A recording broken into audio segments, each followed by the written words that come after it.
Estás escuchando Milenio 3 por Aluca Nanica. ¿Seguís ahí? Nosotros estamos aquí. Con Jerez Martínez, Carlos Largo, Fermín Agustí, Juan G. Vallejo, Luis Álvarez, Santiago Camacho, Carmen y un servidor. Aquí estamos. Y dispuestos... Y estaremos todavía hora y media más. Pero es que es increíble, se nos pasa volando. Es que es increíble. Yo lo decía a Mariano Revilla cuando me decía que teníamos una hora más. Digo, Mariano, esto es como la alerta OVNI, 4 horas.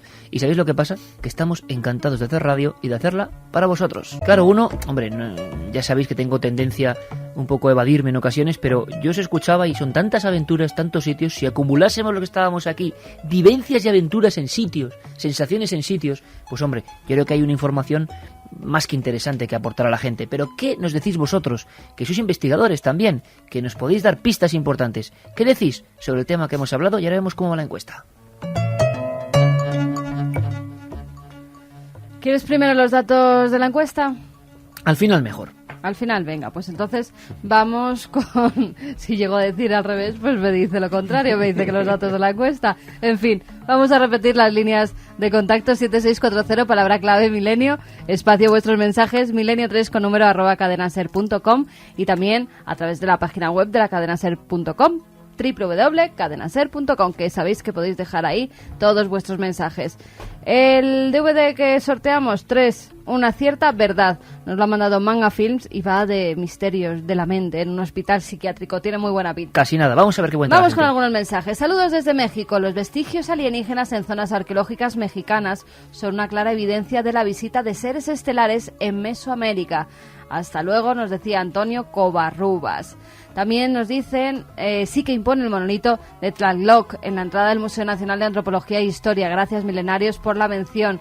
Un abrazo desde México. ¿Cuánta Un abrazo, gente amigo. nos escucha desde fuera de España, eh? Y tenéis que seguir diciéndonos si queréis ser corresponsales de esas zonas, porque Fermín ya sabéis que está viajando con el viajero. México, ese museo que debe ser apasionante. Sara López nos dice: cada vez que os escucho me doy cuenta que por mucho que estudiemos y veamos, hay cosas que se nos escapan y jamás podremos encontrarle explicación. Buenas noches, Juan Carlos, desde Valencia. La historia de esa biblioteca me recuerda a las piedras talladas de Ica, en Perú. Pues sí, otra biblioteca de cultura, ¿no? Y tanto polémica. Y bastante falsa la mayoría. El nombre de la cueva a la que te referías, la Cacahuamilpa. mexicana. ¿Cómo? Cacahuamilpa.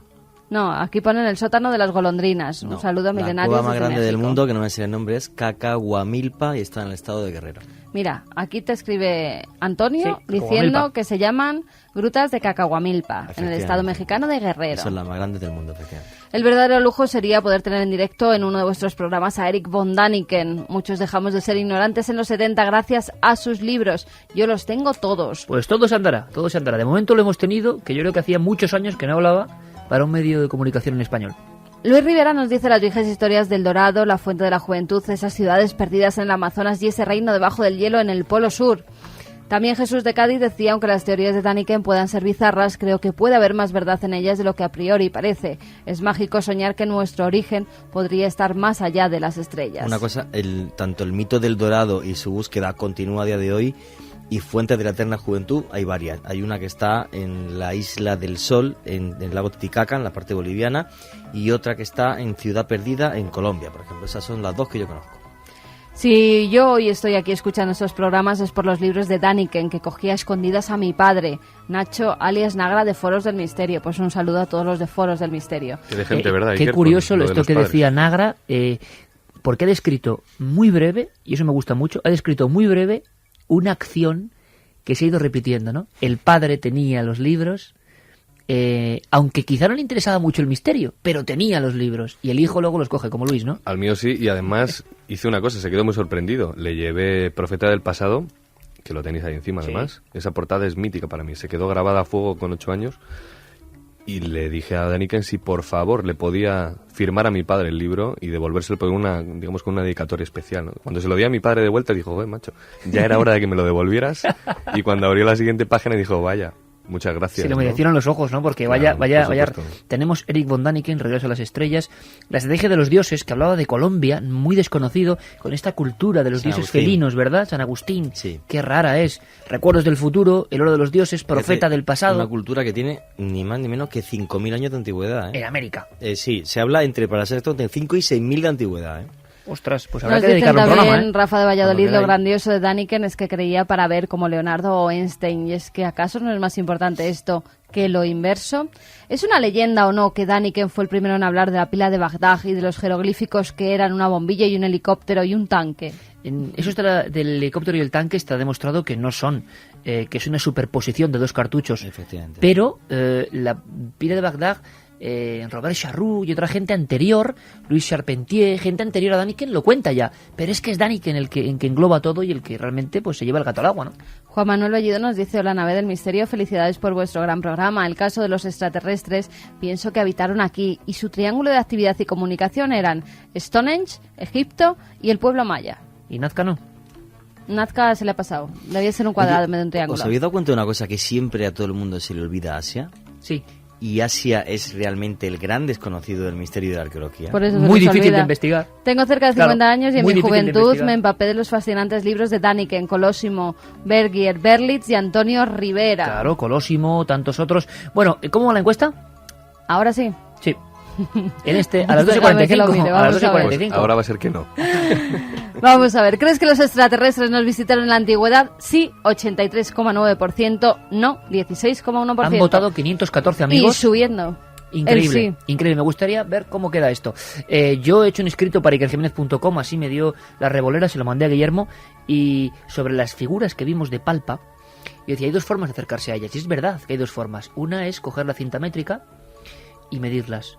Otra es ver el espesor de las líneas.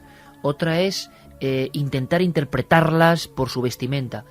Otra es intentar incluso trazar una especie de acordonamiento para ver, por ejemplo, si varía su color respecto... Y yo pienso que desde el helicóptero, cuando los veíamos, todo eso importaba muy poco. Lo que importaba era el imponente mensaje a nivel inconsciente que mandaban esas figuras. ¿Y los petroglifos de Chichitara? Igual. ¿Te imaginas? Däniken yo creo que no los vio Yo creo cuando que no. estuvo en Nazca, porque si no hubiera salido Claro, alguno de ellos claro. ¿Y, que en el cuando, libro. ¿Y qué dijimos cuando los vimos, los petróleos de Chichitara? Sí, sí, Portada sí, del libro de esto lo hubiera Däniken, visto con Däniken. antenas, con coronas. Y puede que seamos de los últimos que hayan visto esos petroglifos porque estaban cayéndose literalmente y muchos de ellos ya habían desaparecido. Pero claro, a lo que voy es que esas figuras, cuando íbamos en el helicóptero y veías esos seres con gafas, antenas, yo no sé cuánto miden, pero es que ni me importa. Y sé que al arqueólogo lo que le importa es cuánto miden. Yo no sé qué quieren decirme, pero sé que algo me dicen. Y al arqueólogo lo que le importa es en qué parte del catálogo hay que meterlo. Os quiero decir, amigos, que la divergencia de sensaciones entre lo artístico, emocional y los datos puros y duros da la impresión que en estos misterios lo tangible vale poco. Lo que de verdad impregna es cuando tú te sientes sobrepasado por el mensaje que se puede ver en una catedral o se puede ver en otras partes, ¿no? Hay otra verdad ahí dentro. Däniken yo creo que exploró esa otra verdad y por fortuna somos también hijos de esa forma de ver las cosas. Vamos a cambiar de tercio, si os parece, radicalmente, ¿vale? Vamos a hablar de una conspiración que me ha llamado mucho la atención. Fue Luis Álvarez el que extendió una vez más la llama y me dijo, mira lo que publica el Time, ¿no? El Times. El acelerador de partículas, el LHC, otra vez protagonista.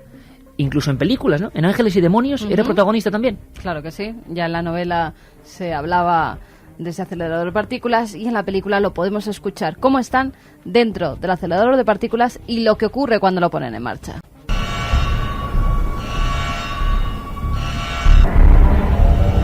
Atención personal de categoría 1. Las áreas intercomunicadas quedan restringidas. Protones cargados. Non ci mandare tutti all'altro mondo. Please. Corriente por imanes del LHC. Tenemos señal en los monitores de luminosidad. Tenemos resultados.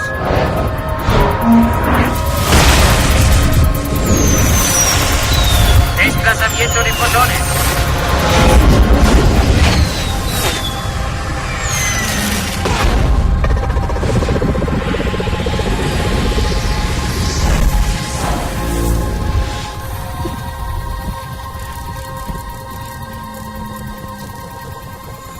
Abbiamo l'antimateria. Tenemos la antimateria, ahí está la antimateria, ni más ni menos. Un gran lugar de experimentos. ¿Cuál es la noticia, Luis? ¿Qué ha pasado? ¿Qué dato me lanzabas? ¿Por qué es noticia esto? Pues otra tenemos vez? una noticia aún más fresca de lo que ya era la otra. Y es que resulta que a partir de hoy, bueno, ayer, se ha puesto en marcha ya el LHC justo ayer.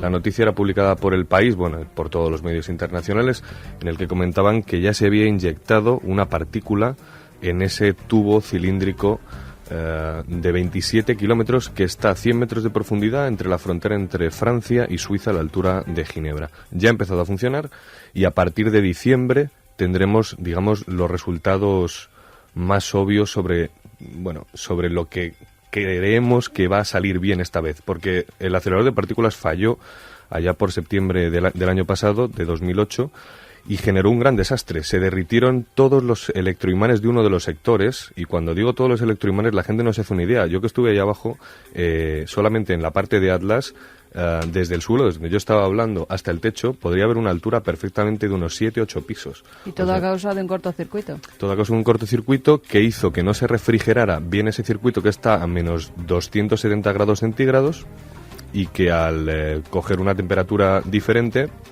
se derritió, haciendo que en cadena se fueran derritiendo más paneles de este gran imán, ya digo, gigante de 27 kilómetros, ¿no? ¿Qué se pretende, si puedes, sin titulares, Luis? Porque para que todo el mundo refresque, dentro de ese tubo donde tú has estado, bajo el suelo, en un lugar donde se han invertido muchos millones, ¿qué se pretende? ¿Qué va a pasar? Bueno, se pretende un experimento maravilloso, maravilloso por dos razones. Una, porque todas las naciones del mundo están implicadas en ello, todas las, al menos las occidentales, las avanzadas y las que tienen presupuesto, y se pretende recrear nada menos, Iker, que el origen del universo un segundo después del Big Bang, aquello que dio origen a lo que somos hoy.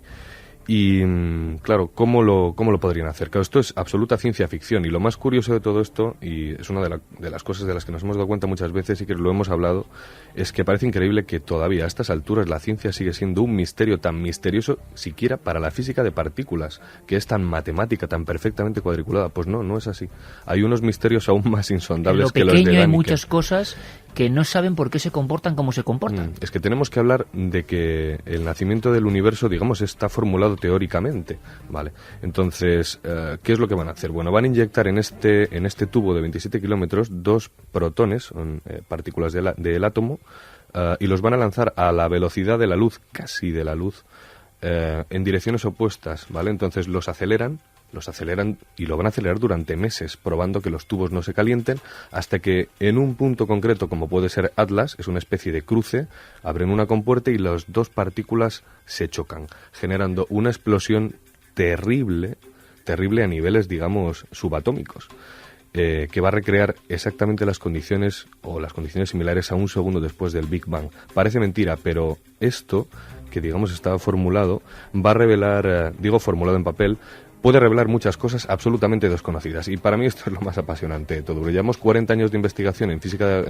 más de 40 años en física cuántica, bastante más. Y parece increíble que muchas de las teorías que estaban puestas sobre la mesa no sean del todo fiables, no sean del todo ciertas, ¿no? ¿Qué se quiere descubrir? Bueno, solo hay que decir una cosa. El modelo de física que teníamos hasta ahora, no hablo de la física teórica, hablo de la física cuántica, por ejemplo, podría cambiar y podrían hacer un nuevo paradigma científico. Podríamos estar al borde de algo muy importante. De una nueva era total. De una nueva era total. Se buscaba esa partícula inicial, ese bosón de Higgs, pero hasta ayer se hablaba de sombras en el CERN, que es el tema que nos ocupa y nos ha preocupado. Sombras en torno a este experimento. ¿Por qué, Luis? Porque hay gente que ya estaba criticando mucho los parones, ¿no? Bueno, han pasado 2 cosas. Una, ha habido una detención de 2 personas, una persona en concreto, que estaba relacionada con el CERN y que creo que me he demostrado, porque las informaciones son muy tímidas a este respecto, y que pertenecía a Al-Qaeda. Era uno de los científicos que pertenecían a Al-Qaeda, ¿vale? Era una persona que había estado allí trabajando en el CERN, pero por otra empresa exterior al CERN. Claro. O sea, no tenía nada. Es como si nosotros contratamos a unos periodistas que nos graban unas imágenes en Colombia, y ese otro periodista que las ha grabado allí pertenece a un grupo terrorista, y se le relaciona con el programa nuestro. Claro, pero en teoría no trabajaba lo que es allí. Esto podría ser normal porque cuando vas al CERN y estás allí y vas por las oficinas, ves que hay una amalgama, es una torre de Babel, con investigadores y científicos de todos los países del mundo. De 85 países, es una pasada, 10.000 científicos. Además es muy divertido ver a toda esa, vamos a decirlo así, toda esa panda, con todo el cariño del mundo, toda esa panda de científicos con el pelo despeinado, gafas y con una pinta absoluta no sé, es muy, muy divertido, ¿no? Es Tipo Luis muy, Álvarez, ¿no? Por ejemplo. O Santiago Gamacho. Santi, se ha hablado precisamente del término conspiración, que lo recojan periódicos importantes a nivel mundial.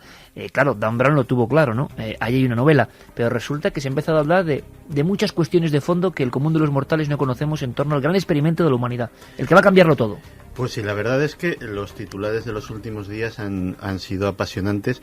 De hecho, efectivamente, el personaje este que han detenido estaba relacionado con los grupos salafistas de predicación y combate, que recuerdo que son los que presuntamente estuvieron detrás del atentado del 11M de Madrid. Es decir, no estamos hablando de personajes en absoluto pacíficos, y tuviera mucha o poca relación con el CERN. Ya de por sí que Al Qaeda tenga físicos nucleares en su nómina da un poquito de cosa en la boca del estómago.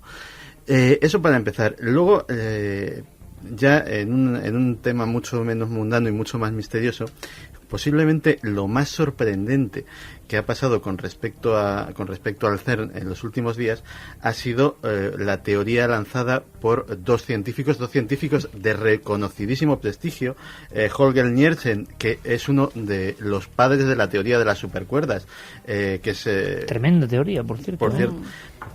Y su colega japonés Masao Ninojima del Instituto de Física Teórica de Tokio, que ni más ni menos que se han lanzado a la palestra para decir que probablemente el cúmulo de desastres que está salpicando al LHC desde su creación, la construcción fue muy accidentada, el accidente, los terroristas, los suicidios, efectivamente, también puede ser debido, y agarrémonos a la mesa, a un sabotaje desde el futuro. Y esto, si lo dijésemos tú, yo o cualquiera, diríamos, bueno, pues qué fantasía, pero que te lo digan dos científicos de primer nivel mundial, pues ya llama la atención. Repíteme eso, Santi. El LHC puede estar siendo saboteado desde el futuro. Por el mismo LHC. Por el mismo LHC, o más concretamente, si ya nos queremos poner poéticos, por el mismísimo Dios.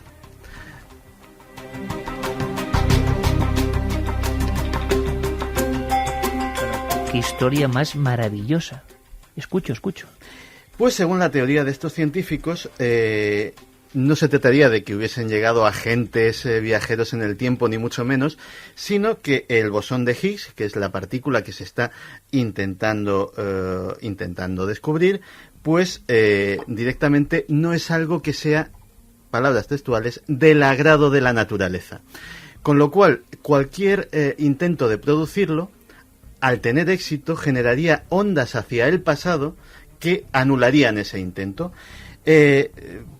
Diciendo las propias palabras de Nielsen, citando textualmente, nuestra teoría se basa en las matemáticas, pero se puede resumir diciendo que Dios odia a las partículas de Higgs e intenta evitarlas a toda costa. Claro, si aquí, una vez más, o sea, Dan Brown se quedó corto. No, pero hay una cosa que está muy clara, es que... No, no, porque tenemos en la película de Ángeles y Demonios algo. Vámonos con eso y luego volvemos. De la partícula de Dios. Ahora seguimos. ¿Dónde está la cámara 86? Es inalámbrica. La han robado. Podría estar en cualquier rincón del Vaticano. En ese contenedor hay una sustancia extremadamente combustible llamada antimateria. Hay que localizarlo ya o evacuar la ciudad del Vaticano. Estoy familiarizado con las sustancias incendiarias, doctora. Jamás oí hablar de la antimateria así. Porque nunca antes se había generado en cantidades importantes.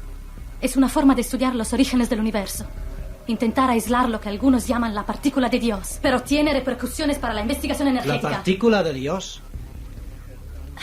El nombre es lo de menos. Es lo que da masa a toda la materia, la sustancia sin la cual no podríamos existir. ¿Está usted hablando del momento de la creación? Sí, en cierto modo. Bueno, pues ha sido noticia y ahora vienen nuestras compañeras de las noticias para poneros al tanto de todo lo que está pasando. Esto está pasando ahora, es la puesta en marcha de ese acelerador de partículas donde el gran experimento de la humanidad va a tener lugar, pero lo que vamos a contar es tan asombroso lo que han dicho dos científicos de primer nivel mundial. Pero, y ya es lo último que adelanto antes de la próxima hora, es que al parecer esto ya había pasado antes. Y además hay amenazas de muerte. Amenazas de muerte. En fin, hay que contarlo todo a la vuelta, después de las noticias. Porque imaginamos que el terror, la fantasía y la ficción siempre ha sido también hija de su propio tiempo.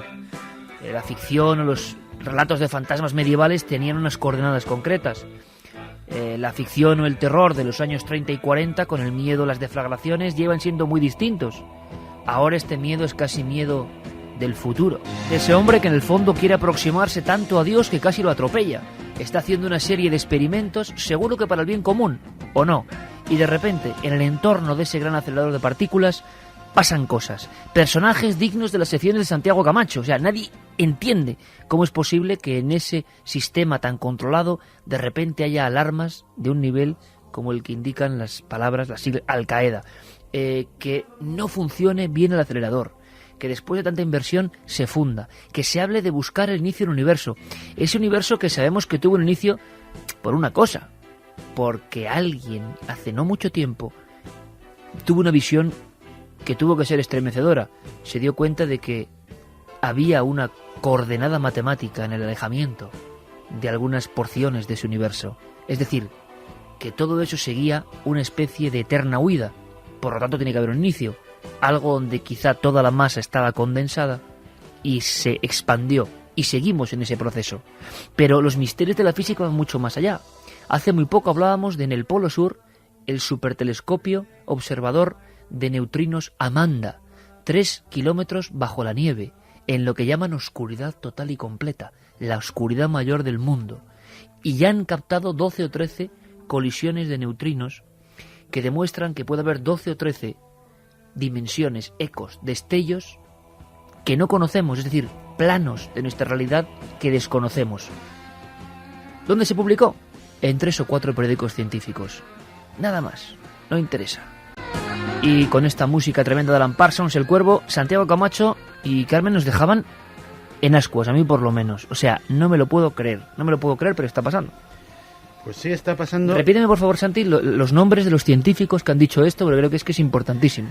Vamos a ver, son Holger Bech Nielsen, del Instituto Niels Bohr de Copenhague, uno de los padres de la teoría de las supercuerdas, y Masao Ninomiya, del Instituto Yukawa de Física Teórica de Kioto. Insisto que son científicos de primera línea mundial y son los que han dicho esto. Este hombre Masao es el que ha hecho un libro que se llama Viaje en el Tiempo. Probablemente sí. ¿Verdad? Sí, probablemente vale. Sí. Sí. Lo que lo sé porque no lo he leído, lo tengo en casa, pero es uno de esos que es una aproximación a la física en su más ínfimo nivel, pero donde está pasando todos los misterios, vamos. Fíjate el detalle, porque nosotros hablamos de cosas a veces muy tangibles, ¿no? Veníamos de hablar de ruinas y de dioses, etcétera, pero fijaos lo intangible del mundo de la física teórica o de la física de partículas, en la que, hablaba con uno de mis amigos del CERN, que me habló, con mucha reserva, porque hay un... ni siquiera el CERN ha hablado mucho, ni siquiera en su página web hay mucha información. Quieren tratar este inicio, digamos, del acelerador de partículas con cuidado para no pillarse los dedos y hacerlo además muy despacito, con mucha calma, todo muy bien.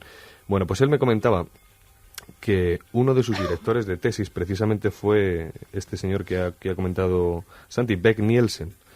Y comentaba que aunque nunca le conoció, y a pesar de ser una mente tan brillante para esa teoría de las supercuerdas, comenta que en la física, como en todo, no deja de haber gente que tiene la cabeza como una tarambana, ¿vale? Entonces, esto no quiere decir nada, porque fijaos una cosa, y es que cuando entrevistamos a Stephen Hawking, él decía, ¿y si todo lo que lleváramos mirando desde tiempos de Einstein, por ejemplo, y si fuera un error? Es que ahora dicen que, hay una teoría que dicen que es que están retrasando el experimento, se decía, porque igual puede estar todo equivocado. Vamos a hacer una cosa, vamos a poner los datos en la mesa, porque yo creo que es asombroso lo que estáis contando. Hemos hablado con el jefe de Ciencia y Tecnología y asesor científico de este programa, del diario ABC, José Manuel Nieves, que siempre nos ha dado datos concretos de lo que está pasando allí en Suiza con el acelerador de partículas, con ese experimento. Le preguntábamos por qué tantos errores, por qué incluso hay teoría de la conspiración ya sobre este gran experimento. Nos decía esto. Vamos a ver. Un acelerador de partículas es una máquina muy complicada. Y el LHC es la máquina más complicada de todas porque no existe un precedente. Es decir, no hay un manual de instrucciones para poder construir una máquina que nunca se había construido, tan grande y tan compleja. Entonces está claro que están diciéndose muchas cosas, pero el retraso, yo se lo achaco a todo a que de verdad la realidad es que no quieren volver a equivocarse, no quieren que pase nada, ningún otro imprevisto como el que nos pasó hace ahora ya un año y que condenó al LHC a estar parado incluso casi un año después, ¿no? Versión muy lógica y que tiene que estar aquí también, por supuesto, de José Manuel Nieves. Y habéis visto que Santi se lanzaba al ruedo, ¿no? Bueno, pues se lanzaba porque tiene una información ahí en la faltriquera que, en fin, los lo va a contar ahora. Pero antes, de nuevo, Nieves, contando algo que sí es más conspiranoico y es más interesante, a ver qué opináis. ¿Y qué opináis vosotros? Milenio3 con número, @cadenaser.com, la web ya, como siempre, el lienzo en blanco, cadenaser.com y 7640. Ya veréis lo que nos cuenta Nieves. Luego hay una cuestión de rivalidad entre dos culturas científicas diferentes, que son la europea y la norteamericana, y hay una auténtica carrera. Cuando el LHC entre en funcionamiento, se va a desmantelar el acelerador de partículas más potente que existe ahora mismo, sin contar el LHC, y es el que tienen los norteamericanos. Lo van a desmantelar y van a empezar a construir otro mucho más grande, y están en una carrera contrarreloj para intentar, sabes que uno de los objetivos era buscar el famoso bosón de Higgs, esa partícula fantasma que predicen las teorías que sería responsable de toda la masa del universo, pero que nadie ha encontrado aún, y el LHC tiene todas las papeletas para encontrarlo. Pero este retraso de muchos meses del LHC ha hecho que los científicos norteamericanos estén de carreras para ver si consiguen encontrarlo ellos antes de que el LHC se ponga en marcha. Es una especie de carrera. Si faltaban pocos elementos, una carrera entre Europa y Estados Unidos. Se dice que es el propio tiempo, la realidad, lo que sea, que está impidiendo que este experimento se lleve a cabo, como si nuestro propio futuro, y tiene relación con lo que hemos hablado de Daniken, ¿no?, nos estuviera salvaguardando. Sí, y como decía al final de la hora pasada, los proponentes de esta teoría dicen que esto ya ha sucedido.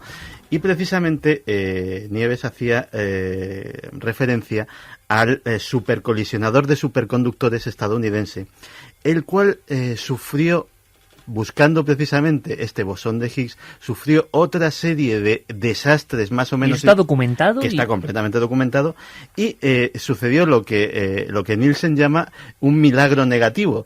Esto es, que después de que el gobierno estadounidense metiera en el proyecto miles de millones de dólares, en 1993 fue cancelado sin más. Se olvidaron del asunto y ahí está, efectivamente ahora se va a desmantelar y aprovecharán, supongo, parte de la maquinaria para realizar el nuevo. Mira, cuando he salido y tenemos fuera esa tertulia, digamos, un poco paralela, sobre todo los días como hoy tan especiales y con tantos amigos, yo de físico tengo muy poco y no lo entiendo bien, y quiero que me expliquen todo de una forma casi como manzanas y peras en el mercado. Y Juan G. Vallejo, que tampoco tiene nada de físico, lo ha explicado de una forma de verdad muy rotunda y que me parece muy interesante y que estoy seguro que mucha gente va a entender. Me gustaría que me lo contases. Yo decía, ¿pero qué tiene que ver el tiempo? ¿Por qué meten el tiempo aquí? ¿Qué tiene que ver este experimento con que el tiempo, digamos, nos proteja? Cuéntame. Muy sencillo. Bueno, yo de científico no tengo nada, pero tengo un gran maestro. Ya. El doctor Alfonso Hernández Laguna, que es tío mío y que es director de un grupo importante del CSIC. Lo conocerás en un par de semanas. Él sí es un gran científico. Y tengo estas charlas con él porque me interesa muchísimo, y incluso a mi chica le pasa igual, porque claro, te puedes pegar horas hablando con él. Al grano. Voy. Es que me gusta adornarme como los toreros. Sí, como el Fandi, la chicolina, efectivamente. Esto es una especie de gaonera, ¿no? Vale. Ahí. Vamos a ver. Hemos visto, por desgracia, siempre el universo en 3 dimensiones. Y con esa teoría, que es muy sencilla, o sea, que es la dinámica de Newton y todo, o sea, todo se mueve en 3 dimensiones, pues con eso se puede mandar un cohete a la Luna perfectamente. Y el cohete llega sin ningún problema. Tú lo que tienes que hacer es, como decías antes otro día, tú haces un cañón muy grande, de forma que sale de la órbita de la Tierra, das otro empujón, llega. Todo eso es perfecto. Hasta que hubo un señor, de repente, que se llamó Albert Einstein, que dijo, vale, eso funciona, pero no es así. Todo el mundo dijo, este tío está loco. O sea, vamos a ver, ¿cómo puede usted decir que esto no es así? Y que, muy sencillo, porque tú no puedes colocar una cosa en 3 dimensiones sin un cuarto factor, que es el tiempo. esto no está aquí siempre y en todo momento esta botella de agua que yo tengo aquí. Entonces, cualquier experimento que vaya al núcleo de la materia no va a 3 dimensiones. Afecta a esa cuarta, que es el tiempo. Va a esa cuarta dimensión que matemáticamente funciona y está comprobadísima, y que fue la mente más genial que ha dado el siglo XX, que es Albert Einstein, el que lo demostró, que es que efectivamente el tiempo opera como el largo, el ancho y... O sea, que el tiempo igual estaría viéndose afectado en este experimento, sí, y nos está diciendo SOS, siempre según la teoría de estos científicos. Habría quizá un ejemplo muy muy gráfico que va a entender todo el mundo de qué es lo que han planteado estos dos investigadores en un informe, por cierto, que guarda el rigor científico para poder ser publicado y pasar a la biblioteca o archivos de artículos científicos, y así digamos que en caso de que se descubra algo, poder decir soy yo. Es decir, podría haberse jugado el Nobel estos días, ¿vale? Entonces, digamos, es un informe científico en toda regla, perfectamente calculado. Pero, ¿cuál sería el mejor ejemplo? Bueno, todo el mundo recordará la película Regreso al futuro, ¿no? Cuando McFly tiene que viajar al futuro... ¿Un DeLorean que vuela? Un DeLorean que vuela. Tiene que viajar al futuro porque se le están borrando las manos. Se le está borrando la imagen en una foto porque sus padres no están juntos. O están nada menos que con su enemigo, con el padre de su enemigo Biff. Bueno, pues lo que hace es... Fijaos que esa es la teoría que se llama... Es que me hace muchísimas gracias. La paradoja del viaje en el tiempo o paradoja del abuelo. Es decir, es tu abuelo... A ver, porque es que, claro, esto es una... paranoia increíble, ¿no? Él tiene que viajar al futuro para hacer que sus padres se junten, porque en caso de que no estén juntos, él no existiría jamás. Y esto es un poco lo que están planteando. Claro, la paradoja de la no intervención, que dices tú, si viajásemos en el tiempo, nunca podríamos variar el tiempo de los que están en la no inferir en nada de lo que está pasando. No, porque hay otra teoría. Si tú viajas al tiempo, viajarías realmente a una realidad paralela a esta, con lo cual a esta jamás la podrías tocar ni interferir. Su rumbo, ¿no? Claro. O sea, la física teórica llega un momento que es filosofía. Pero a ese nivel. Lo que dice Nielsen es que realmente paradoja en su teoría no hay, porque si su teoría es cierta, se haga lo que se haga, nos pongamos como nos pongamos, el LHC no va a funcionar.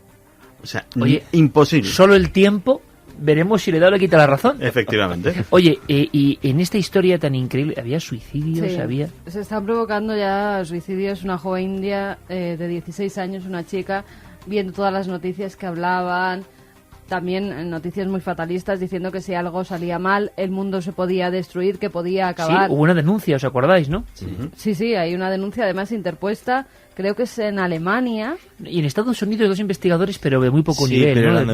Eran de muy poco nivel, sí. Sí, pero ha habido denuncias y ha habido gente y grupos religiosos que ya están llevando amenazas de muerte al CERN a algunos de los trabajadores, algunos de los científicos. Por ejemplo, Frank Wilczek, que es premio Nobel, ya ha recibido amenazas de muerte. Saben que trabaja ahí y le envían... Y le están enviando amenazas de muerte tanto a él como a muchas de las personas que están trabajando ahí, sobre todo grupos muy religiosos que creen que se está jugando con Dios. Y fíjate, ya que alguien de Al-Qaeda esté no dentro, pero rondando, claro, es que me parece Lo que pasa es que lo de Al-Qaeda no tendría nada que ver con ninguno de los errores que ha tenido el Es muy significativo que esté ahí, porque ya que estamos en esta película, estamos todos, que imagino que por ahí irán los tiros. Pero si os habéis fijado, antes Santi decía, están haciendo una carrera por construir otro. Estados Unidos tuvo la opción de construir este LHC en su territorio, porque hubo un gran acuerdo internacional de científicos tendiéndose la mano, diciendo vamos a desarrollar la máquina más grande jamás construida por el hombre, y lo lograron. Pero lo lograron, fijaos, en 2 territorios, Suiza, territorio neutral, donde todas las grandes fortunas, donde todos los estados guardan su dinero. Esto es muy significativo, es territorio no beligerante, nunca han bombardeado Suiza. Y luego está en Francia, bien. ¿Por qué no se hizo en Estados Unidos? Bueno, fue por una cuestión de presupuesto, fundamentalmente. Pero hay una segunda teoría que dice que los grupos, lo que decía Carmen, los grupos conservadores se opusieron de tal manera a desarrollar un experimento que pudiera poner en tela de juicio el Génesis bíblico, que si os fijáis, yo recuerdo cuando estaba haciendo esta entradilla en el CERN fue muy criticada, ¿no? Me da un poco igual porque era más que una metáfora, era una metáfora... Oye, envidia de que estabas en el CERN, que era lo importante. Claro, pero lo que mola de esta historia es, fijaos, es el Big Bang. Si Dios existe, tiene que estar ahí. Tiene que estar ahí detrás. Tiene que estar justo en ese momento. Es un segundo después, inmediatamente después. Pero lo que decía Ralph Landua, que es uno de los que entrevistamos y que tenemos un corte que ya pasaremos luego, es que el Papa estuvo allí. Tenemos ese documento. Tenemos ese corte. Vamos a escucharlo. Juan Pablo II estuvo aquí en 1981 y se mostró conforme con las investigaciones que estábamos desarrollando. Durante la visita, cuando le estábamos explicando el procedimiento para crear partículas de antimateria, dijo: espere un momento, creando partículas no, en todo caso produciendo. Crear es un trabajo reservado exclusivamente a Dios. De todos modos, su santidad estaba de acuerdo con nuestra experimentación sobre el Big Bang y el pasaje bíblico de la creación dijo que son cosas perfectamente compatibles de acuerdo con el planteamiento de la Iglesia Católica. Aunque puede que no estuviera muy de acuerdo si tratáramos de recrear el momento previo a la creación. Esto, desde el punto de vista de la Iglesia Católica, es el reino de Dios. Desde ahí, Dios creó el universo. No estamos muy seguros de ello, pero ciertamente creo que hay sitio para Dios en los primeros billones de segundos en los que se diseñó el universo. 3:23, hora Capicúa, la noche más larga. Vamos a estar 4 horas con vosotros y sois unos valientes, estáis ahí aguantando, ¿eh? Y yo creo que lo estamos pasando de verdad bien. Dicen que 4 todos los sábados. Sí. Bueno, la verdad es que nosotros las hacíamos seguro. En fin, una cosa muy importante. Fijaos qué titular aparece ahora mismo en la prensa en diferentes países. Léeme el titular, Carmen, por favor, porque me ha dejado impresionado. Se opone Dios, ¿no? Pues sí, hay ya varios titulares que hablan, por ejemplo, vamos a buscarlos, que los había quitado ya, pero decían más o menos que Dios se estaba oponiendo al CERN. Voy a ver si encuentro... Al experimento. Sabotaje de Dios, yo leía por Sí. ahí. Dios se opone al experimento. En fin. Intenta Dios impedir que se ponga en funcionamiento el LHC y también se habla que la falla del supercolisionador de partículas fue un acto de sabotaje de Dios. Ni más ni menos. ¿Qué opináis vosotros? Los que estáis ahí al otro lado. ¿Qué opináis de este experimento? ¿Será muy importante? Que imagino que sí, será muy importante. ¿O seguro que se nos oculta algo que igual luego trae cola? Bueno, hacemos un pequeño paréntesis, pero nada, en un par de minutos, y esto es casi puede parecer así a priori algo como muy de Santi Camacho en el aspecto más bizarro, pero me dice que es verdad, que es auténtico, que hubo una persona en Rusia que metió la cabeza en un acelerador de partículas. O sea, imaginemos una máquina de este poderío. Déjate para el final qué fue del tipo, ¿vale? Cuéntame la historia. El individuo se llama Anatoly Bugorsky. Y Anatoly Bugorsky ya es un nuevo amigo de Santi, seguro. Pues sí, porque Anatoly Bugorsky era investigador en el Instituto de Energía de Partículas de Alta Energía de Protovino. Era. O sea que ya has contado el final. Espérate que no. Bueno, vamos a... El 13 de julio de 1978 estaba haciendo ajustes en el acelerador cuando ocurrió un accidente. Pero había ya un acelerador de partículas en el 78. Sí, concretamente el sincrotrón U70. Pues estaba haciendo ajustes en esta máquina y hubo un accidente, había un operario que no sabía que había otro de sus colegas científicos haciendo esos ajustes. O sea, todo muy organizado en un acelerador de partículas. Estilo el que trabaja. Chernobyl igual, ese botón o el de la izquierda, fue lo mismo, la Unión Soviética. Pero es que demuestra la realidad, si esto es así, Santi, demuestra la realidad terrible de la Unión Soviética. No, es que el ser humano pienso que se puede equivocar. Bueno, hombre, aquí también en la Expo se nos quemó porque dejaron para comer. Sí, hombre, pero es que una cosa es otra cosa, un acelerador de partículas que haya un tipo como si fuera el fontanero. No era ni mucho menos tan grande como el del CERN. Y de hecho, lo que estaba era asomando la cabeza por una escotilla en la cual se podía ver el conducto del acelerador de partículas. Cuando ocurrió esto, alguien le dio al disparador. O sea, vamos a ver, Santi. O sea, ¿cómo se llama el hombre? Anatoly Bugorsky. Un nuevo mártir de los temas de Santi Camacho. O sea, él saca la cabeza y otro pulsa y el botón rojo, supongo que sería rojo. Y produce el experimento mientras el otro está asomando su faz. En ese momento, Anatoly vio lo que dice que fue un flash más brillante que 1.000.000 de soles. Y esa frase la hemos escuchado hoy en otro tema. Sí, pues fíjate, ¿sí? Pero que no sintió ningún dolor en ese instante. Automáticamente se paró aquello, se dieron cuenta y cuando fueron a recuperar al pobre Anatoly, descubrieron que su rostro estaba desfigurado por completo. Tenía tremendas quemaduras. En los días siguientes esas quemaduras fueron a más y temieron por su vida, pero Anatoly sobrevivió. Y a día de hoy Anatoly vive, está casado, y las secuelas que ha tenido es que ha perdido por completo la audición de su oído izquierdo, que fue el más afectado por el impacto, tiene completamente paralizado ese lado del rostro y a pesar de no tener oído, oye constantemente un zumbido desagradable que no se va ni de noche ni de día y que ya se le ha quedado de por vida como una secuela de ese accidente. Pero alguien sobrevivió a un acelerador de partículas. No doy un aplauso porque es la radio y está mal, ¿no? Pero te quiero decir que suena un poco estridente, pero me parece una historia increíble. Hay que investigar. O sea, hay que investigar. Hombre, hay una historia muy triste. No recuerdo ahora cómo se llamaba. Bueno, un nombre soviético típico, pero la historia del único hombre que ahora envuelto en partículas está metido dentro del sarcófago cerrado de Chernóbil, atrapado por las obras, 23 años, no pudo salir cuando estalló el reactor nuclear número 4, y ahora a las 3:28, en algún lugar de Chernóbil, está ese hombre bloqueado.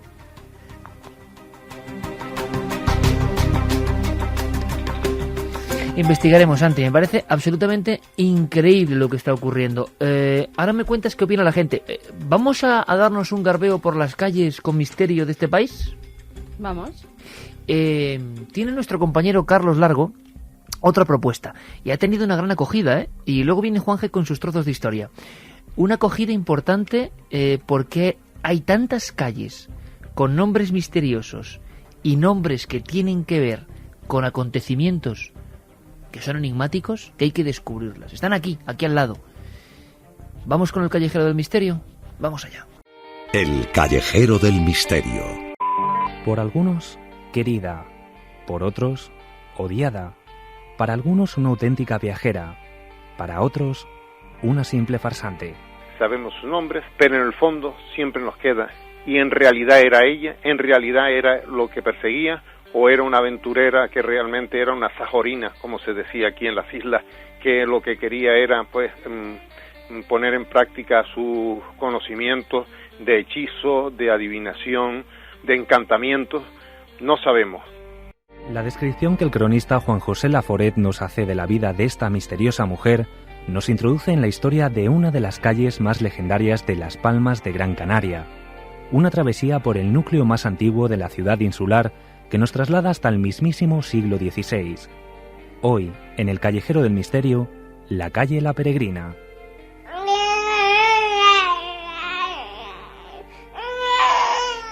Marina de Música, responsable del nombre de esta añeja y estrecha calle, venía al mundo en Sevilla en el año 1565.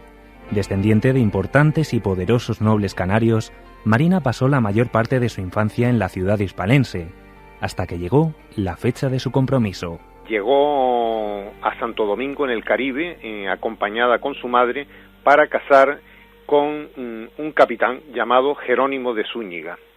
Tras estar en una temporada, en que no se sabe exactamente cuál fue el periodo de tiempo, en la isla de Santo Domingo, regresan a España, junto con su marido, su madre y su madre, los tres.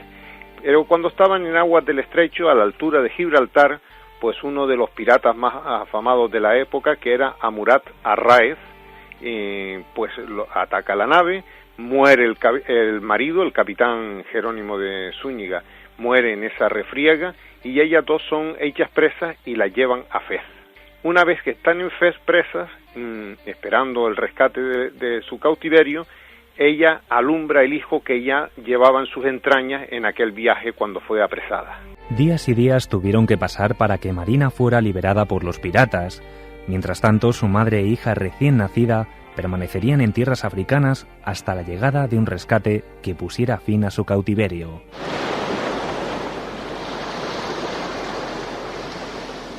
De esta manera, y ante la falta de dinero, la peregrina decidió viajar hasta el lugar de sus orígenes, el archipiélago canario. Allí, con ayuda de sus familiares, pudo reunir toda la fortuna que los captores solicitaban para la liberación.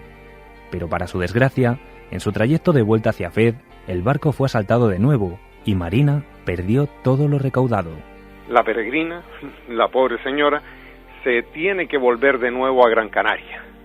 Se vuelve aquí y se ve envuelta porque ya la familia pues no quiere volver a ayudarla, ya empiezan los dimes y diretes, qué pasó con el dinero, la asaltaron, están presos, ella tiene un accidente que le hace perder el conocimiento y está un tiempo largo con el conocimiento totalmente perdido. Cuando despierta, dice que tiene la capacidad de adivinar el pasado y el futuro. Y como la necesidad siempre aprieta, pues me imagino que la señora vería que en ello iba la posibilidad de conseguir de nuevo también el dinero para el rescate, adivinando pasados y futuros. Pero su familia o los familiares de su padre, que están un poco en contra de ella, la denuncian a la Inquisición. Encarcelada y juzgada, Marina sufrió un largo proceso inquisitorial, en el que incluso participaron grandes personalidades de la época. Sin embargo, finalmente sería liberada y ayudada por algunos de sus vecinos para embarcarse rumbo a Fuerteventura, como un nuevo destino en el que esperaba reunir, una vez más, todo su dinero. Por desgracia, Marina de Musica muere, fallece, y ahí se pierde ya el rastro de esta señora, que vivió en aquellos años, en torno a 1580, en esta calle, que a partir de ese momento la gente, y sobre todo por ese afamado proceso inquisitorial, es la calle de la Peregrina, porque normalmente decimos calle La Peregrina, pero popularmente siempre se ha dicho de la Peregrina, porque era donde ella vivía. Como escuchábamos, la Peregrina falleció en su viaje a Fuerteventura. Sin embargo, siglo tras siglo, la calle se ha mantenido con el nombre de La Peregrina, y es que hasta los planos más antiguos de la ciudad la representan bajo la vida de Marina de Musica, un enigmático personaje que no tiene nada que envidiar al resto de leyendas que acompañan a las calles colindantes. Junto a la calle La Peregrina estaba la calle Los Remedios, que viene del nombre de la antigua iglesia de Los Remedios, que en el siglo XVIII se derrulló y era un solar donde la gente le daba mucho miedo pasar por las noches porque se veían como unos espíritus transitar por allí y se oían voces y además habían como malos olores como de cadáveres putefactos. Escuchando el caminar de nuestro compañero Carlos Largo, recorriendo la España insólita. Esto es otra forma de vivir la España mágica. Y aquí enfrascados en mil y una teorías sobre esto de jugar con el tiempo. Hasta si en esos tiempos diferentes o dimensiones distintas están esos dioses que nos visitan de vez en cuando y que a veces da la impresión, nos parece, que se equivocan, que se entrecruzan tiempos, que esas cuerdas se entrelazan de forma errónea y surgen otras figuras, nos observan y desaparecen. ¿Quién sabe si todos los dioses y las religiones tienen que ver con tiempos y dimensiones que están corriendo en diferentes circuitos al mismo tiempo, pero incomprensible para nosotros? Incomprensible que pasen cosas, no sabemos si serán montajes o milagros. Últimamente estamos viendo muchos montajes, por desgracia, que confunden a todo el mundo. Ahora en Rusia, una noticia que concentra a todo el mundo por lo gráfico, nunca mejor dicho. Es muy visual esta historia. Ha sido en la región rusa de Dagestán. Allí ha aparecido un niño de 9 meses al que supuestamente y milagrosamente, según dicen los padres, le aparecen frases del Corán en las piernas. Son 2 días a la semana, los lunes y los viernes. Y al parecer, pues el niño anteriormente, la noche de antes de que se produzca este fenómeno, empieza a tener una fiebre muy alta, muchos dolores y por la mañana aparecen en sus piernecitas pues esos versículos del Corán. ¿Qué se dice? ¿Pero qué? ¿Sangre? ¿Herida? Parece como si estuviera escarificado en la piel. Eso es lo que parece. Pero ¿por qué determinados días sí se ve y otros días cuando acceden al niño, ese niño tiene las piernas normales? Pues es lo que no se sabe. Los dermatólogos están hablando de fraude, porque han intentado acceder a ese niño, han intentado hacerle todo tipo de pruebas y los padres se han negado. Dicen que puede ser realizado con tinta o que pueden ser una especie de tatuajes que hayan hecho sus mismos progenitores para sacar algo de dinero. Yo te aseguro que los padres, los metían una semanita en el calabozo tranquilamente para que investiguen al niño, porque eso tiene una pinta de ser artificial terrible y encima con un trasfondo religioso de una zona conflictiva para crear más conflictos. O sea, parece una auténtica barbaridad. Vamos. Totalmente de acuerdo, pobre criatura, pero no es el primer caso de padres utilizando a los niños muy pequeños. Hemos visto el caso espantoso ese, asombroso, porque ahora cualquier cosa extraña en esta aldea global se transmite al mismo tiempo a todo el mundo. Estos padres saben que haciendo esto no es... Hace 10 años sería noticia en Rusia como mucho. Ahora es noticia mundial. Dicen además la prensa está ávida de estas imágenes. Que el niño ha sido elegido para llevar mensajes de paz a Rusia. Es terrible, ¿eh? No sé qué hemos sabido, pero ha habido noticias de estas famosas conexiones constantes con el globo y el niño, que no había globo ni niño, y al final eso ya es una cadena de marketing, de utilización de los padres empleando a niños muy pequeños para ver si tienen fama. Es increíble. Pues sí, la historia es curiosísima y dice mucho sobre a qué punto ha llegado la sociedad del espectáculo en la cual vivimos. Y digo lo de la sociedad del espectáculo porque si de toda esa historia del niño, el globo, que se interrumpieron informativos en este país, no solamente en Estados Unidos, transmitiendo en directo el drama, ¿no? El drama de aquel ovni, porque tenía forma de platillo volante que llevaba en su interior un niño de 6 años y que cuando encontraron al niño, posiblemente lo más estremecedor del asunto, y al final se fue destapando la historia, el niño en toda su inocencia dijo, bueno, ¿pero por qué te escondiste? ¿Por qué? Y el niño dice, es que era todo por el show. Todo por el show. Resume todo. Todo por el show, ¿no? El show debe continuar. Yo no sé qué piensa la gente, nuestros amigos que están al otro lado de este show constante que está ocurriendo y lo que no es show, lo serio que está ocurriendo también en ese acelerador de partículas. Pues mira, Ana de Madrid nos dice otra paradoja temporal: el protagonista de Futurama se convierte en su propio abuelo tras un viaje en el tiempo. También nos dicen, estarán buscando la especie de melange, el elemento esencial para dominar el espacio-tiempo como en Dune, da vértigo. Un abrazo. El LHC es la máquina más compleja creada por la humanidad. Cualquier reparación o modificación lleva meses. No tiene nada que ver con dioses, papas, viajes en el tiempo ni nada parecido, nos dice Luis. Fernando desde Barcelona, ¿puede ser que Gracias, Luis. ¿Puede ser que estén buscando una solución al desastre del 2012 con el acelerador de partículas? Pues aquí hay una cosa súper importante que decir, porque estamos cerrando este tema de 2012, esa nueva película de Sony. Y os voy a contar una cosa que ha pasado espectacular, que me he encontrado en la red y que es terrible, ¿eh?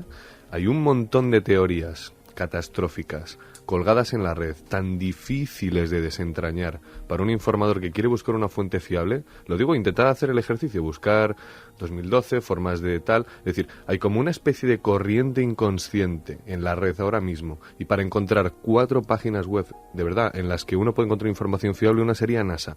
Que se meta la gente en la de NASA y vienen en preguntas más frecuentes. Las 20 preguntas más frecuentes, todas tienen que ver con catástrofes. Una de ellas es el agujero negro que creará el CERN, otra es el meteorito que caerá en la Tierra en 2012, otra es, el calendario maya tal.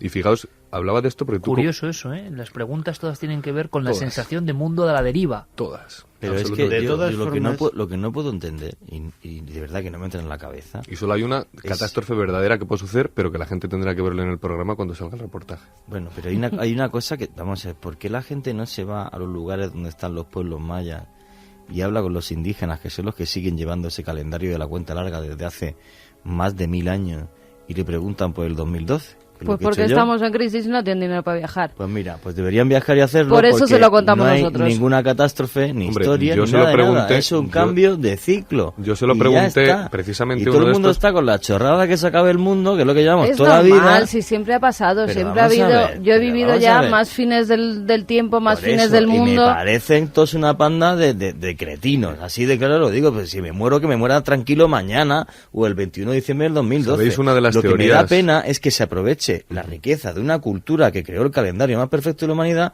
para inventarse una estupidez del 24. O sea, es que no tiene otra... Una de las teorías que dice la antropología, y que de hecho los antropólogos acarician como si fuera la lámpara de Aladino porque explicaría muchísimas cosas, es que toda civilización tiene su mito de autodestrucción, absolutamente todas. Y de hecho, ya digo que esto explicaría por varias razones. La primera, nos parece que somos incapaces de entender cómo el antiguo Egipto desaparece, la cultura maya desaparece, se colapsa, etcétera, etcétera, ¿no? Los sumerios, etcétera, ¿no? Entonces, ¿y por qué es tan difícil? Culturas madres, todas tienen su decadencia, ¿eh? Pero ¿por qué es tan difícil aceptar? Porque somos incapaces de aceptar que a nosotros nos pueda pasar, comparándonos y viendo que ellos eran mucho más avanzados en otras cosas. En matemática, cuando llegan los españoles y desembarcan en Yucatán, fíjate que venían a evangelizar y que venían a iluminar a un pueblo que tenía un calendario más perfecto que el de ellos, ¿no? Y que tenía un sistema matemático en el que manejaban ya el cero, el infinito, una serie de cosas que son sorprendentes. Pero sobre esa pregunta a indígenas, sobre 2012, yo me encontré varias respuestas preocupantes. Fijaos, hay una cosa que me dejó absolutamente anonadado estando en Cobá, y yo le preguntaba a nuestro guía, le decía, oye, ¿qué hay sobre esto del fin del mundo? ¿Vosotros qué opináis? Porque en vuestra cultura tiene que haber respuestas a esto. Él decía, pues mire, no lo sé, pero ahorita le puedo responder diciendo que viene cada equinoccio y cada solsticio cada vez más gente a reunirse en algunos de los puntos en los que parece que va a pasar algo en 2012, y que aquí es como si estuviéramos protegidos, como si estuvieran sacando entrada. Fíjate, para algo curioso, ¿no? Sí, está genial que la gente vaya a México, a Chichén Itzá, a ver todos los fenómenos que se ven en la pirámide de Kukulcán. Si a mí me parece genial que vaya el 21 de marzo, que se juntan hasta 60.000 personas a ver cómo se forma la serpiente de luz. Lo que pasa es que se tergiversa una realidad que es la de que el pueblo maya tenía un calendario que era cíclico y circular, y acaba una cosa que es el quinto sol, que empieza en 3114 a.C., increíble que los mayas hablen de una época en la que no existía, y que acaba el 21 de diciembre del 2000. No lo voy a contar, Iker, pero hay una coincidencia. Digo, no lo voy a contar porque ya lo verán en el programa, pero hay una coincidencia. El 21 de diciembre de 2012, que cuando la vea la gente se va a quedar muy sorprendida de cómo demonios sabían que esto iba a pasar así. Lo digo en serio porque es la única que he encontrado que es plausible, que es real, entre 25 que eran falsas y que, bueno, digamos, información avalada por NAS, etcétera, ¿no? Lo que ocurre es que también ninguna, o sí ha ocurrido en la antigüedad, ninguna sensación de profecía de catástrofe, en la que yo tampoco creo, estoy con Juan G. ahí, ha coincidido con una crisis del mundo occidental financiero, que en el fondo es el sustrato, la sal de la vida ordinaria, una crisis financiera tan importante, tan global, tan inexplicable para los que saben de economía, tan inexplicable para los que en el fondo saben dónde está el infinito de la economía y que no saben cómo detenerla, que claro, todo eso, tú lo has dicho muy bien, hay una corriente inconsciente que está dejándose llevar, que yo creo que se va a equivocar, la humanidad nunca se ha extinguido del todo, pero de verdad es una de las crisis muy potentes. Vamos a ver, ojalá. Te digo una cosa, hay una cosa muy clara. Cayó Egipto. Si sigues así no vas a hacer sección de trozos de historia, tú verás. Si siempre me dejas tirado, jodido, o sea, que ya me da igual.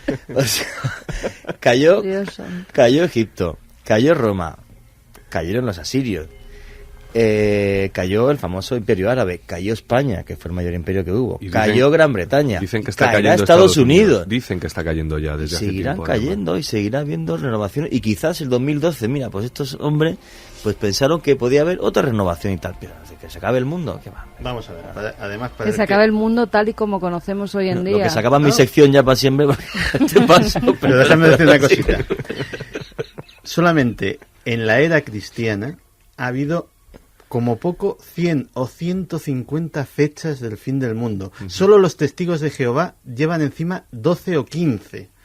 Es decir, el resto de las denominaciones cristianas, y estoy ciñéndome solo al cristianismo, el resto de las denominaciones cristianas se reparten las demás. Lo que me parece increíble es que siga habiendo gente que se apunta a los testigos de Jehová, se han fallado 15 veces. Bueno, eso es su problema.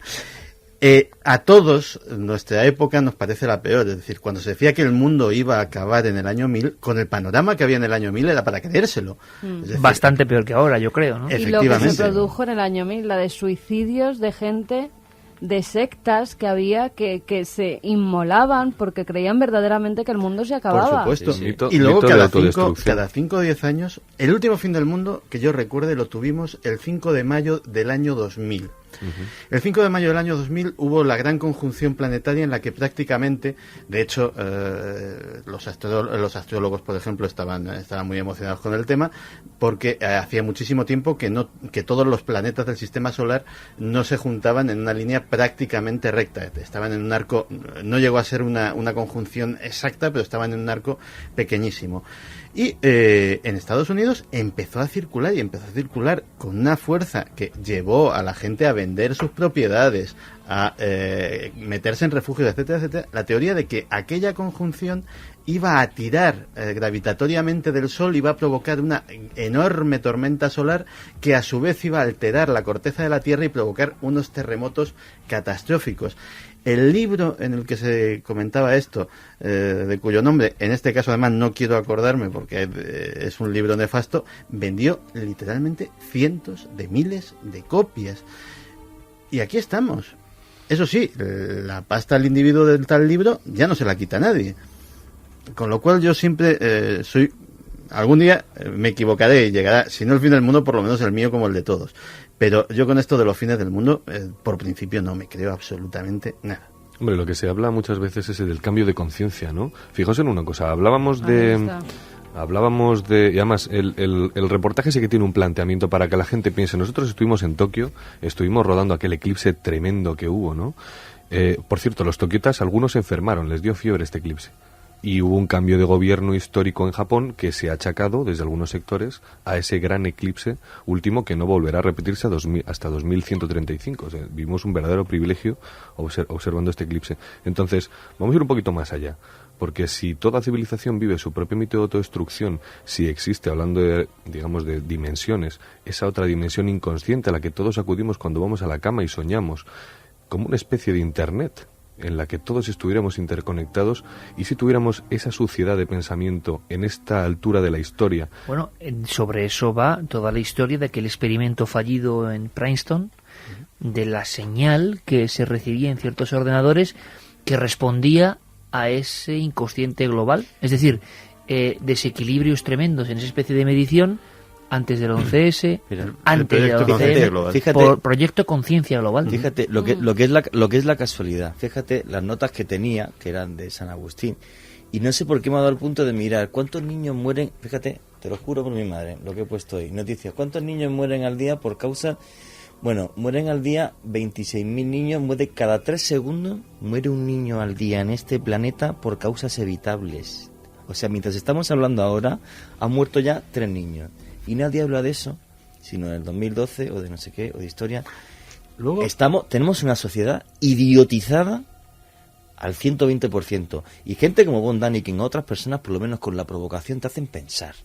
Y eso es lo que nos falta. Quizás ese 2012, ojalá, sea para que un día podamos pensar, en vez de tanta paja mental de que se acaba el mundo, de que, pues efectivamente, 26.000 quizás sea la oportunidad. Un cambio al día, absoluto de conciencia. Se está hablando de eso, ¿no? Y luego, la nueva era de verdad.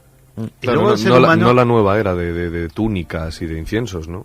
La verdadera nueva era en la que uno se pregunte, y además lo ha dicho Juan, que lo ha dicho muy bien. La gente está muriendo porque no puede tener un antibiótico que yo tengo en mi casa y que cuesta, porque lo financia el sistema, 3 euros. ¿No? Pero fíjate que la Coca-Cola llega a todas partes. Y si la Coca-Cola llega a todas partes, el antibiótico debería llegar también. Y eso es en lo que nosotros como Occidente somos responsables.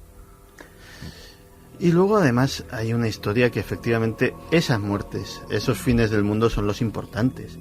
Porque yo creo que si en todas las épocas el ser humano ha fantaseado con la destrucción de la humanidad, ha sido por la pura arrogancia del ser humano, porque a muchos les cuesta asumir, decir, cuando se acabe el mundo para mí, esto va a seguir sin mí. Y es de algún modo perverso consolador decir, bueno, es que se va a acabar para todos. ¿Ha habido generación en el planeta sin fin del mundo? Creo que no. No. Yo creo que no. Créeme que todas han tenido su fecha límite, ¿no? De todas formas, todas las culturas somos unas ególatras. Yo me estoy acordando de una película que me encanta que se llama La vida de Brian, cuando están todos reunidos, lo del partido judaico y tal, para rebelarse contra los romanos, y empieza uno a decir... No te podía gustar otra, ¿no? Pero es buenísima, Carmen. Sí que es buena, pero la película más chorra que se ha hecho, vamos. Por favor, es maravilloso y una obra de arte del cine cómico. Bueno, la charla viene a decir lo siguiente, están todos reunidos y dice, bueno, ¿qué han hecho los romanos? Dice, pues nos han puesto calzadas, tal... Eso es una tontería, pero ¿qué han hecho los romanos? Hombre, pues nos han puesto circo, nos divertimos. Eso no era para nada, pero ¿qué han hecho los romanos? Bueno, te damos los celotes, los no sé qué, y ahora tenemos la paz. Pero ¿qué han hecho los romanos? Entonces se pegan medio discutiendo y bueno, ¿para qué nos vamos a rebelar contra los romanos si es que nos han conquistado y estamos mejor? Entonces, esto es así, somos tan ególatras que pensamos que estamos en la mejor civilización del mundo. En aquel tiempo era Roma, ¿no? Que los romanos eran unos cafres del carajo, o sea, se divertían realmente viendo cómo le arrancaban la cabeza de un león a un señor el domingo en el circo. Y por eso les llegó su decadencia también. Bueno, por el cristianismo, la esclavitud, ¿no? Y por muchas cosas parecidas todos los días en el telediario. Lo realmente increíble es que los romanos, cuando llegaron a Hispania, aquí había canibalismo y nos comíamos, y los romanos nos dieron eso, pero cayeron. Y entonces quizás esto de los 26.000 niños al día, que me parece terrible, y perdona por sacarlo otra vez y redondarlo, es lo que tiene que empezar a... Esa es el cambio de conciencia. Vamos a poner un poco de alegría, Geray, vamos a poner un poco de alegría porque esto está ya un poco denso. En fin, esta es la realidad, pero ya que la realidad es esta, mandemos un poco de energía positiva a través de algo mágico, que es la radio, ¿no? Sabemos que la realidad es esa que contaba también Juanje. La realidad, lo decía Luis, lo decía Javier Sierra, también depende de las gafas que uno tenga, y tantas realidades en un solo segundo de tiempo. Hay que reflexionar sobre eso, ¿verdad? También. ¿Y cuál es la verdad? Me hace mucha gracia la gente que dice, es que la verdad, hay tantas verdades en esa porción mínima de tiempo. Ahora mandamos a mucha gente que sabemos que está mal, en estos momentos, que la gente lo está pasando en general muy mal, un poquito de esa energía positiva, y dicen, la verdad, la energía no se transmite, sí, y las ondas sonoras, quien quiera creerlo, las va a recibir con positividad. Ahí está su verdad, ¿no? Pues este equipo de soñadores, lo decía en un principio, os manda toda la alegría de la radio y de la fuerza. 4 horas con vosotros. Terminamos, como debe ser, con vuestros mensajes. Mira, Iker, cuando estabas diciendo eso de la energía positiva, de lo que mandamos, yo no sé si recordarás hace un año que nos escribieron pidiéndonos que por favor mandáramos toda la alegría y la energía positiva que tuviéramos a un chico que estaba en coma. Sí. ¿Te acuerdas, verdad? Bueno, nos ha escrito Ana. Nos decía que hace un año nos pidió fuerzas desde el espacio para un sobrino que estaba en coma. Pues bien, después de un año lo ha podido oír. Ha escuchado nuestro mensaje, ha escuchado cómo desde la nave del misterio le mandábamos toda la fuerza para que saliera de ese estado entre aquí y allá en el que se encontraba. Ha salido, nos ha escuchado y nos da las gracias. Ahora podríamos decir muchas cosas, ¿no? Pero ni que decirlas. Esta es la ventaja increíble de trabajar en un medio que se llama radio. Y gente como un oyente que nos escribía, que decía, gracias por ayudarme a pasar esta noche insomne posoperatoria en el hospital. Recupérate muy prontito. Mucho ánimo, amigo. También nos habla mucho sobre el 2012. Nos decía Óscar de Gran Canaria que le ha oído que en el 2012 coincide con un cambio en la frecuencia de la resonancia Schumann. Y se supone que nuestras inconsciencias resuenan a esa frecuencia. Quizás sea un cambio, no un fin. Vamos a apuntarlo, Santi, porque el tema de la resonancia Schumann es muy interesante, ¿sí?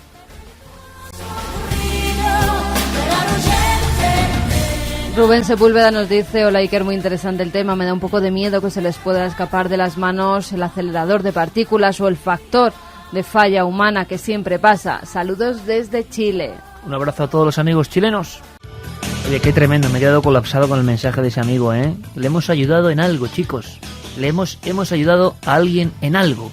Eso ya ha merecido la pena, ¿eh? Pues que siga peleando, claro que sí, como tanta gente que está ahí en el umbral un poco, y nosotros haremos todo lo posible por estar con ellos, por estar con ellos. Toda la energía positiva para esos médicos que tanto bien hacen en los hospitales, en las clínicas, que tanto ayudan a que gente un abrazo, como este chico pues haya podido salir. Un abrazo también para todos ellos en este momento preciso. Vamos con los ganadores de Una cierta verdad, esta película que nos regalaba Manga Films, 3 DVDs para que sorteáramos entre todos nuestros oyentes. Cómo la mente puede variar en 5 personas que se encuentran en un psiquiátrico. Pues una de ellas va para David desde Valencia, que nos decía hay miles de pruebas en el mundo que indican que otras civilizaciones más avanzadas pisaron y vivieron en este planeta. Otro es para Robert desde Asturias, que nos decía gran homenaje a Von Däniken, es un placer estar hoy con una hora más con vosotros. Para el nomenclator, Puente del Diablo. Puente del Diablo, apunta Fermín, Puente del Diablo. Bueno, Fermín ya está investigando, no digo más, los infiernos, purgatorio, en fin, cosas así hay en este país. Y el último de los DVDs es para Rubén de Sevilla, que nos decía que el experimento de la antimateria es fascinante, igual que la energía atómica, hasta que se utilizó para fines bélicos. Fermín, gracias. Carlos, gracias. Geray, gracias como siempre. Nos pones esta escena tremenda de Rayman, Tom Cruise, Dustin Hoffman bajando por una gran escalera. Y en fin, un programa muy emocionante. Hemos estado 4 horas, Santiago Camacho, parece mentira, ¿eh? ¿Y qué? ¿Con una rosa no? Tú seguías un par más. Yo, sin problema. ¿Con historias como la de Anatoly? Vamos, Anatoly, su rayo de protones que la atravesó de parte a parte. Solamente una pincelada con lo del fin del mundo. A 30 kilómetros al norte de Dallas hay un pueblecito que se llama Adelphi. Allí han vivido siempre, ahora mismo solo tiene 16 habitantes, y el único sentido de ser de ese pueblo es que la gente va allí a esperar el fin del mundo. Me lo cuenta la semana que viene. Gracias, Santi, como siempre. Un abrazo. Gracias, Juanje, qué emocionante, ¿eh? Muchas gracias por no hacer la sección como siempre. Oye, pero es que hayas estado permanentemente presente, como una partícula, un bosón de Higgs, ha sido tú aquí. También hay un sitio que es el templo del fin del mundo, que es el templo de Daca, que está en Egipto, al sur, en el lago Nasser. Y otro en Garabandal, que también esperan allí el fin del mundo. Lugares del fin del mundo, no está mal el tema, ¿eh? Ha surgido así de repente. Gracias, Juanje, como siempre. Muchas gracias, Iker. La encuesta. 83,9% piensan que los extraterrestres nos visitaron en la antigüedad. 83,9%. 16,1% que no. En fin. Luis, ha sido un honor y un placer, amigo, contar contigo, ¿eh? tienes que estar más por aquí, ¿eh? Va a haber que venir más a menudo, además, Sí, no sí, sé, sí, es que sí. como estamos entre Tokio, las selvas de México, para acá y para allá todo el día, pues oye... Mira, lo que y hay. se queja. Ay, casi claro, nada, y se claro. queja.